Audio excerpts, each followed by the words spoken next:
Now, the Chrysler case, as we're saying, could affect General Motors' own plans for a so-called fast-track bankruptcy after filing just 8 days ago on June 1st. Bloomberg's Greg Miles joins me now with an interview you will see right here only on Bloomberg. Greg? Thanks, Jeff. That's right. I'm here with Harvey Miller, regarded by many as the nation's premier bankruptcy attorney and now the lead attorney representing General Motors in its Chapter 11 filing. During his 4 decades as an attorney, Miller has been involved in the bankruptcy filings of Continental Airlines, WorldCom, Enron, Lehman Brothers, and Global Crossing, just to name a few. Welcome, Harvey. Thank you, Greg.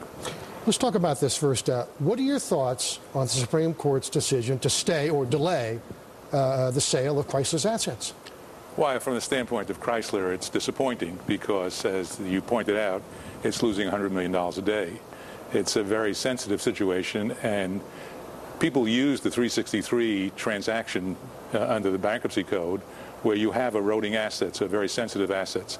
And certainly in the automotive industry, these assets are very, very fragile.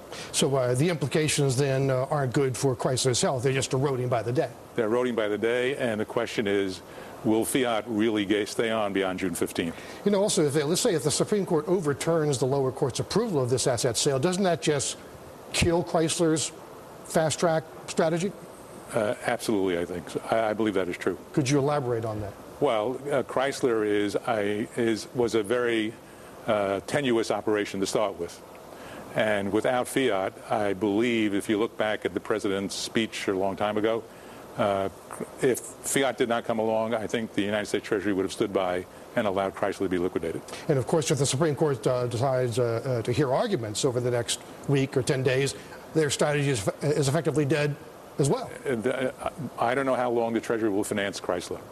Let's talk about General Motors. Are you and GM executives still confident that you can get the new GM through a bankruptcy proceedings in 60 to 90 days? Absolutely. Why? Well, first place, unlike Chrysler, the Chrysler situation involves a group of secured creditors. The Indiana pension funds are claiming that they are secured. The GM situation is different because the creditors are unsecured, and the bondholders don't have the same legal rights as secured creditors might have. Now, a lot depends on what the Supreme Court does. Now, how about the issue of equity? Many people arguing in the case of General Motors that the junior unsecured bondholders, which are owed $27 billion, according to a recent study by Barron's, they would get essentially as little as 11 cents on the dollar. The junior unsecured United Auto Worker Trust Fund would get as much as 66 cents on the dollar.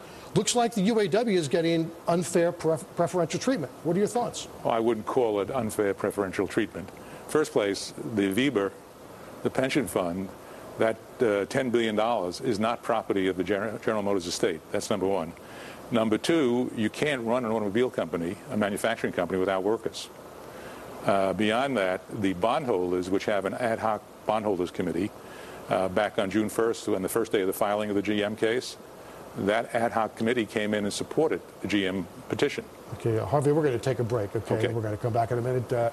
In the meantime, I do want to get back to Greg Miles because he is speaking to the lead bankruptcy attorney in the General Motors case, Harvey Miller. It's a Bloomberg exclusive, which is to say you will see it only right here. Greg, back to you. Thanks, sir. That's right. I'm here with Harvey Miller of Weil. Harvey, we were talking about many critics' argument that the UAW is being treated preferentially in the GM bankruptcy compared to the bondholders, which owed $27 billion. You made the point that, well, you need the union to run the company. Correct. That's a non-legal argument. That's not a legal argument, it sounds to me, that that you're making a practical decision that they could strike and run you out of business. You have to put it in the perspective that somebody is buying these assets. And somebody who's buying these assets is paying a price because they expect to run these assets and make a profit out of running these assets. If you go back to when American Airlines purchased the assets of TWA, it was exactly the same kind of a transaction. What is happening is that the purchaser is making a transaction or a deal with the UAW. Now, if you go back to, let me call it old GM, which will be the remainder that's left. It will wind down in bankruptcy. Yeah. Okay. In terms of that entity, the question is, what's the value of those assets? Those assets, the value, will be distributed in accordance with the priorities and the hierarchy under the Bankruptcy Code. So there is no unfair discrimination. Let's get to the issue of speed, because a lot of critics argue that In the case of Chrysler and General Motors, you're rushing through this bankruptcy so fast that the creditors don't even get a chance to find out what the real value of the assets are. And even studies by Lynn Lepucki at UCLA argue that when you look at a 363 or a new company bankruptcy 2 years out of bankruptcy, it's often worth twice its value in bankruptcy, that creditors get gypped if they do a deal fast. Well, I would question Professor Lepucki's statistical base, but putting that aside, the theory is the market determines the value of assets.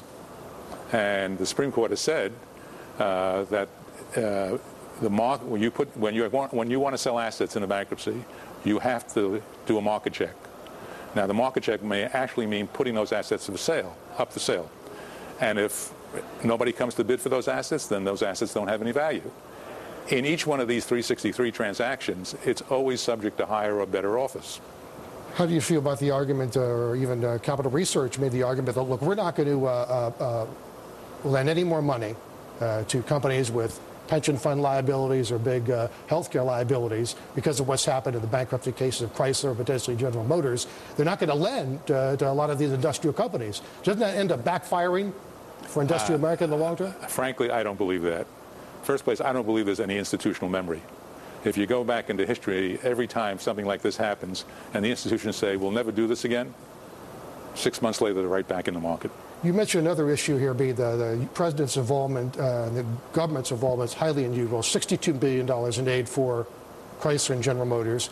You said there's the so-called, I think, gold rule or the Yes. golden rule, where you say that he who pays gets to make the decisions. Explain that. The entity that provides the financing, the secured creditor in the most base terms, generally determines what's going to happen to these assets in a bankruptcy case. So if you go back to Circuit City, for example, a retail store chain, the Bank of America said, we're not going to finance this company anymore. So what happened? There was a liquidation of the assets. But isn't that making the argument, though, that money or power trumps the bankruptcy code? It doesn't trump the law. Yeah, it's more important. Secured creditors have greater rights than unsecured creditors, no doubt about that.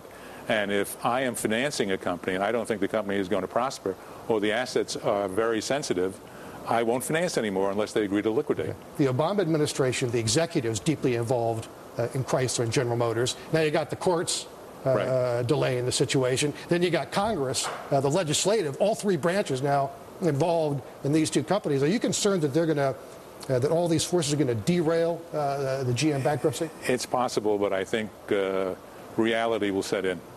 And remember, we're talking about hundreds of thousands of jobs. You're talking, it's not GM and it's not Chrysler. It's that whole supply community that's out there. And every place where there's a supplier, there's a town that relies upon that supplier. 15 more seconds. Jobs are then more important than the bankruptcy law. They trump the bankruptcy law. No, jobs have always been a material factor in bankruptcy. Okay. Bankruptcy is an area for compromise. We're going to take a break. I'm here with Harvey Miller, one of the premier bankruptcy attorneys in the U.S. I like to think so. Harvey, I wanted to ask you this. You're leading this bankruptcy reorganization or strategy for General Motors. What's the single biggest obstacle that you see in getting this thing done in 60 to 90 days that you got to watch out for? Right now, what the Supreme Court does in connection with the Chrysler transaction. Will you elaborate on that? Well, it depends on what Justice Ginsburg is going to do. Did she just ask for some more time so that she could carefully analyze the papers? Remember, this was all very quickly done from Friday afternoon to Monday morning or Monday afternoon. If she is going to rule on the stay and she denies it, that's fine. If she extends it, that creates a whole host of other problems. For what purpose is she extending it? For a full review?